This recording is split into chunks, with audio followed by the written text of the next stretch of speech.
My older brother didn't just betray me, he left me to die. As I fought to stay afloat in the freezing black waters of the Atlantic Ocean, watching the stern lights of our vessel disappear into a wall of fog, I realized something far more terrifying than the possibility of drowning. David hadn't made a mistake. He had planned this. The man I had trusted my entire life, the man who shared my childhood, my family name, and a seat beside me in the company I built, had just abandoned me 60 miles offshore, alone in one of the deadliest stretches of ocean on Earth. My name is Sarah. I'm 34 years old, the founder of a maritime technology company worth hundreds of millions of dollars.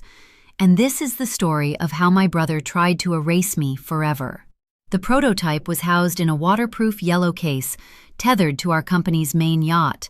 To check the lower calibration, I had to lower myself into our small, motorized Zodiac inflatable boat and ride a few dozen yards out into the swells.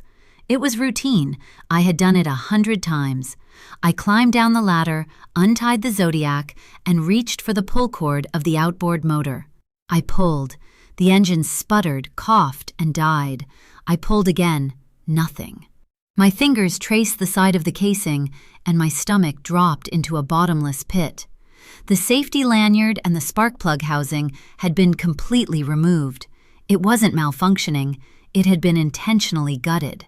I looked up, gripping the rubber side of the raft as a freezing wave slammed into my knees. The yacht was already pulling away. I yelled David's name. The wind swallowed the sound completely. Through the dense gray fog, I could see his silhouette standing on the aft deck of the yacht. He wasn't looking for me. He wasn't throwing a life ring. In his hand, he held the bright yellow waterproof case containing the iPad with the core source code of my algorithm, the only offline copy in existence. He turned his back. The yacht's engines roared to life, a deep mechanical growl that vibrated in my chest. I watched the red navigation light on the stern of the boat slowly fade into the mist. It shrank from a bright flare to a distant ember, and then it was just gone. The silence that followed was the loudest thing I have ever heard. I was adrift on a dying raft, surrounded by miles of black, freezing water. He knew the Zodiac had no radio. He knew I didn't have my phone. He knew the water temperature was 48 degrees. For the first 2 hours, I tried to row with a broken emergency paddle, but the current was too strong. By the 4th hour, the hypothermia began to set in. My fingers turned a sickly shade of blue, and my violent shivering suddenly stopped, a biological warning that my body was giving up. As I lay in the bottom of that raft, staring up at the empty sky, my mind couldn't comprehend the math of it. How does a brother who taught you how to ride a bike, a brother who stood beside you at your father's funeral, look you in the eye and decide your life is worth less than a piece of hardware? I didn't die that night.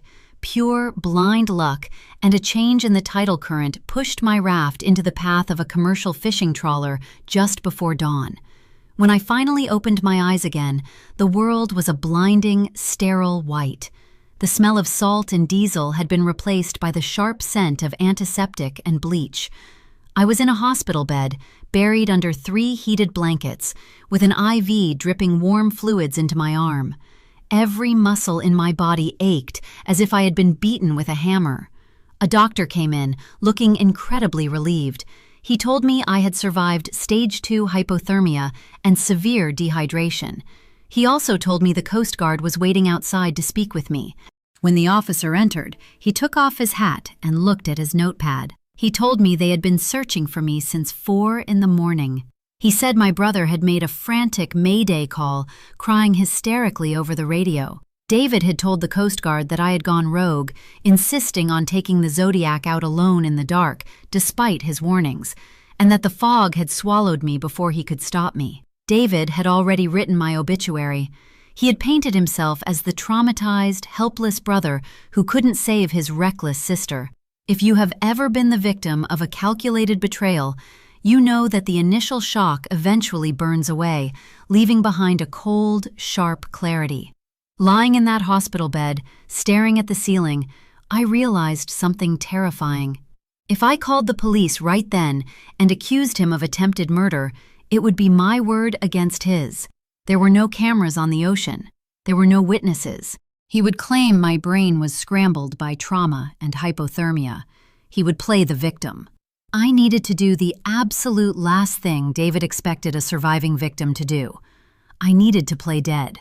Well, not literally dead, but broken. Later that evening, the door clicked open, and Maya slipped inside. Maya had been my chief technology officer and my best friend since college. She looked around the hallway nervously before closing the door. When I told her the truth about the engine, she didn't gasp. She just sat down heavily in the chair, her face pale, and pulled a stack of folded papers from her tote bag. She told me there was something I needed to see. For the past 6 months, David had been restricting Maya's access to the company's financial ledgers. While I was in the ICU, she had bypassed his administrative locks.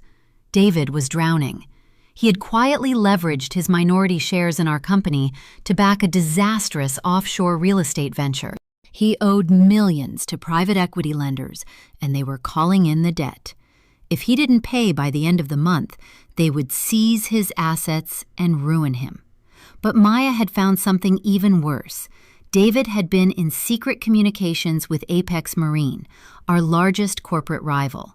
He had negotiated a shadow deal to sell them my proprietary algorithm for $8 million. But to execute the sale, he needed the offline master key, the iPad he had taken from the boat, and he needed executive authority. Under our corporate bylaws, if the CEO was incapacitated or deceased, emergency voting rights defaulted to the CFO. "He's finalizing the sale tomorrow," Maya whispered, her eyes wide with disbelief. "He's telling the board you're mentally unfit, traumatized by the accident, and that he needs emergency power of attorney to keep the company afloat." The storm hadn't caused his decision. It had merely provided the perfect cover. We formulated a strategy right there in the dim light of the hospital room. Maya would go back to the office and act as if she knew nothing. I would stay in the bed and pretend the hypothermia had severely damaged my short-term memory. We contacted a private corporate investigator and a trusted detective who specialized in white-collar crime. We let David believe his stolen iPad had bought him an empire. The next afternoon, my hospital door creaked open. The hair on my arms stood up. It was David. He was carrying a bouquet of expensive white orchids and a sleek leather folder. He wore a perfectly tailored suit, looking every bit the exhausted but responsible executive. He rushed to my bedside, his eyes wide with a carefully rehearsed mixture of relief and pity. "Sarah, oh my God, Sarah, I was so terrified," he breathed, reaching out to touch my hand. I let my hand remain limp. I kept my eyes half closed, staring vacantly at the wall. Underneath the heavy hospital blankets, my right hand was tightly gripping my smartwatch, my thumb resting over the voice memo record button. I tapped it. "David," I mumbled, making my voice sound raspy and disoriented. "The water. It was so cold." I know," he shushed me gently. "You shouldn't have gone out there. I told you it was too dangerous. You have to stop being so reckless, Sarah." The gaslighting was seamless. He had repeated the lie so many times, he almost sounded like he believed it. He placed the flowers on the table and slid the leather folder onto my lap. "Listen, the doctors say you need weeks of cognitive therapy. You're confused. The board is getting anxious. The investors are threatening to pull out because of the uncertainty. I need you to sign this temporary proxy agreement. It just gives me the authority to handle a few minor asset transfers while you heal. It protects you." I stared at the paperwork. My signature line was highlighted with a small yellow sticky note. A pen was clipped to the side. "Why did the engine stop, David?" I asked. My voice was quiet, stripped of all emotion. His hand hovered over the folder. His eyes darted to the door, then back to me. For a split second, the mask slipped. The concerned brother vanished, replaced by the man who had looked at me from the deck of the yacht. "You didn't check the fuel line," he said smoothly. "I checked it twice," I whispered. "The safety lanyard was gone. The spark plug housing was unscrewed. You removed them while I was putting on my wetsuit." Silence stretched between us, thick and suffocating. He realized I remembered. He realized the concussion defense wouldn't work on me. But looking at me, pale, hooked to machines, shivering in a hospital bed, he still thought he held all the power. He thought I was helpless. He leaned in closer, his voice dropping to a harsh, venomous whisper.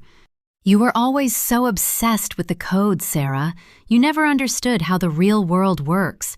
Dad left you the majority shares because you were his little genius, but I kept the lights on. I paid the bills. I deserve that payout." "You left me to die." "I left you to be found," he corrected, though there was no remorse in his eyes. "Eventually, if you had just stayed out of the way, none of this would be happening. Now sign the paper. If you don't, I will go to the board. I will bring the doctors into it, and I will have you legally declared unfit to lead. I have the master iPad. I have the buyers. It's over, Sarah." He didn't deny it. He justified it. My heartbeat steadied. The fear that had been gripping my chest since the ocean finally evaporated, replaced by a cold, mechanical resolve. I looked him dead in the eyes. I didn't whisper anymore. My voice was loud, clear, and perfectly steady. "I'm not signing anything." David's jaw clenched. He grabbed my wrist, his grip painfully tight. "You listen to me." The hospital door swung open so hard it hit the rubber stopper on the wall. Detective Vance stepped into the room, followed by 2 uniformed police officers. Maya stood right behind them, holding a thick stack of printed server logs. David dropped my wrist and stumbled backward, his face draining of all color. He looked at the police, then back to me, utter confusion washing over his features. I pulled my hand out from under the blanket and tapped the screen of my smartwatch. The red recording square blinked off. The file automatically uploaded to Maya's encrypted cloud server. "You didn't just walk into a hospital room, David," I said, sitting up straight against the pillows. "You walked into an interrogation." "This is ridiculous," David stammered, raising his hands, instantly trying to pivot back to his victim persona. "Officers, she's medicated. She doesn't know what she's saying." "Save it," Detective Vance interrupted, stepping forward with a pair of handcuffs. "We already have the offshore bank statements. We have the communications with Apex Marine. And now, thanks to your little confession, we have motive." David's eyes went wild.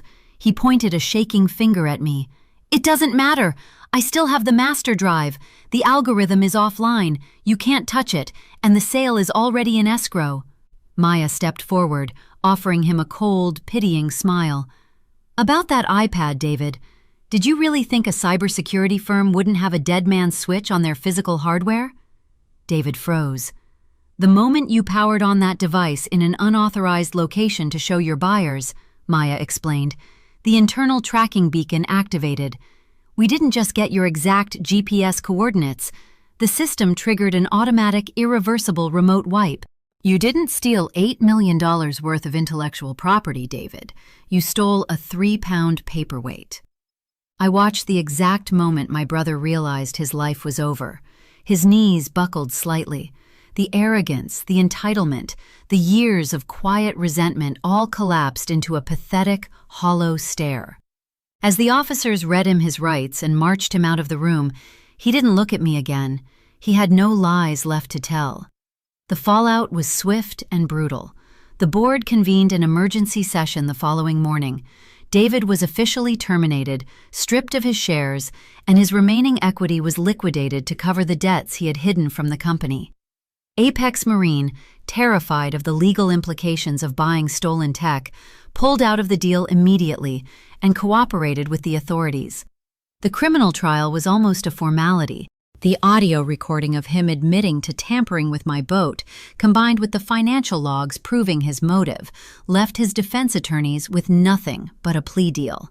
He was sentenced to 12 years in federal prison for attempted murder, grand larceny, and corporate fraud. 2 months later, I returned to the office. Walking through the glass doors of Meridian AI, the staff stopped working and applauded. There was no pity in their eyes, only profound respect. We had not only survived a hostile takeover, We had purged the poison from our own ranks. I kept my father's old desk in my office.